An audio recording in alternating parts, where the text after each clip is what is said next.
कुछ दिन पहले अपने एक YouTube वीडियो में कहा था हमने कि अब बिहार चुनाव का मुद्दा मोदी जी की स्वर्गवासी मां को बनाने की कोशिशें होंगी। मोदी जी अपनी स्वर्गवासी मां के नाम पर वोट मांगेंगे और उन्होंने शुरू कर दिया है बिहार में महिलाओं को संबोधित करते हुए। साथियों, मूल विषय है बिहार के विकास का। बिहार को उसके विकास से, बिहार को उसके अधिकारों से वंचित किया जा रहा है वोट चोरी करके। वोट चोरी के मुद्दे से ध्यान भटकाने के लिए इस मुद्दे को षड्यंत्र पूर्वक लाया गया है। साथियों, संस्कार पर, धर्म पर, परंपरा पर, मातृशक्ति के सम्मान पर ज्ञान देने वाले मोदी जी और भाजपा के नेताओं की महिलाओं पर, माता बहनों पर क्या राय रही है, इन्होंने कैसे शब्दों का उच्चारण किया है, आइए जानते हैं इस वीडियो में।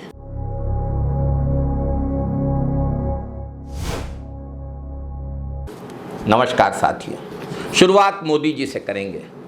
मोदी जी ने महिलाओं और लड़कियों से बलात्कार करने वाले प्रज्वल रेवन्ना का प्रचार किया, उसे जिताने की अपील की।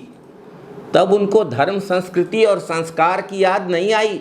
उस दिन कहां मातृशक्ति का सम्मान सोया पड़ा था।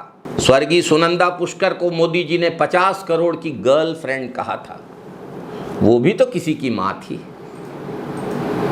देश के लिए अपनी शहादत देने वाले भारत के प्रधानमंत्री, भारत रत्न स्वर्गीय राजीव गांधी जी की पत्नी, नेता प्रतिपक्ष श्री राहुल गांधी की मां, कांग्रेस संसदीय दल की नेता श्रीमती सोनिया गांधी को कांग्रेस की विधवा, जर्सी गाय कहने वाले मोदी जी और मोदी जी के ये भक्त जो उस समय तालियां बजाते थे और मोदी जी इन शब्दों के संबोधन से गर्व से फूल जाते थे, आज मापदंड बदल गए आपके। राहुल गांधी जी ने कुछ नहीं कहा है, तेजस्वी यादव ने कुछ नहीं कहा है। एक अनजान से व्यक्ति को भेजकर जो साजिश की गई है मूल मुद्दों से ध्यान भटकाने की, उसको बिहार भी समझ रहा है, पूरा देश भी समझ रहा है। इन्हीं मोदी जी ने नीतीश कुमार जी की पैदाइश पर यह कहते हुए सवाल खड़े किए थे कि नीतीश कुमार का तो डीएनए खराब है, खून ही खराब है, गलत है। क्या किसी नेता की पैदाइश को लेकर किसी के माता पिता के बारे में ऐसी बातें करनी चाहिए? बिहार के विधायक, मोदी जी के सिपाही, विधानसभा में भाजपा के सचेतक ने अभी कुछ दिनों पहले विधानसभा के अंदर श्री तेजस्वी यादव की मां श्रीमती राबड़ी देवी जी को गाली दी थी, तो मोदी जी ने उसकी पीठ थपथपाई थी। आज अचानक मुद्दा बनाने के लिए, बल्कि मूल मुद्दे से ध्यान भटकाने के लिए इस तरह की बातें की जा रही हैं। एक भाजपा नेता ने राजद प्रवक्ता को कपड़े खोलकर सरेआम सड़क पर बलात्कार करने की धमकी दी। मोदी जी उसे अपने जहाज तक लेकर जाते हैं। मणिपुर में महिलाओं को निर्वस्त्र घुमाया गया, वो किसी की मां नहीं थी क्या? हिमाचल प्रदेश के भाजपा अध्यक्ष सतपाल सिंह सत्ती ने खुले मंच से राहुल गांधी जी को मां की गाली दी थी। कभी राहुल गांधी जी ने इस नाम पर वोट नहीं मांगा, कभी भाजपा के पुतले नहीं जलवाए।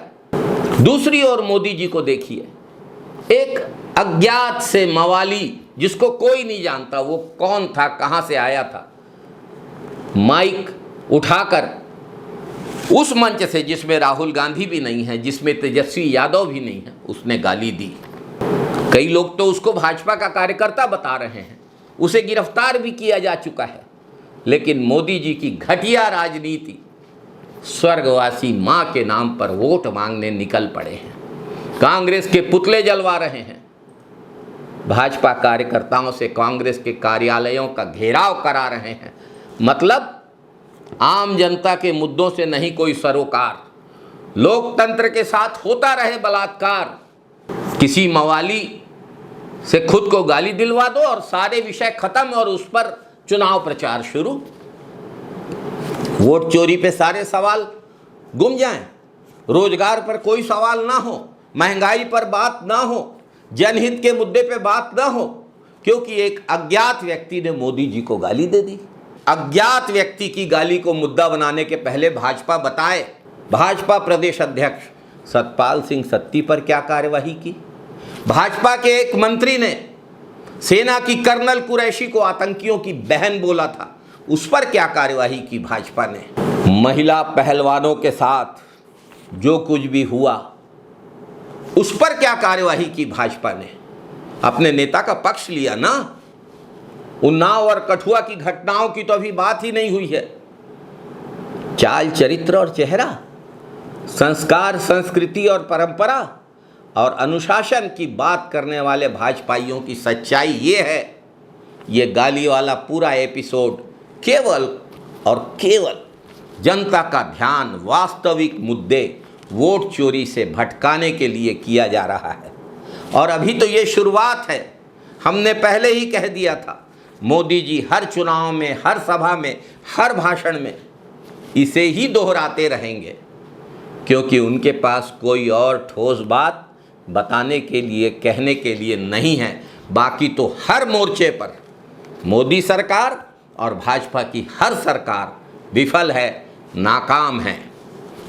जय हिंद साथियों, वंदे मातरम साथियों।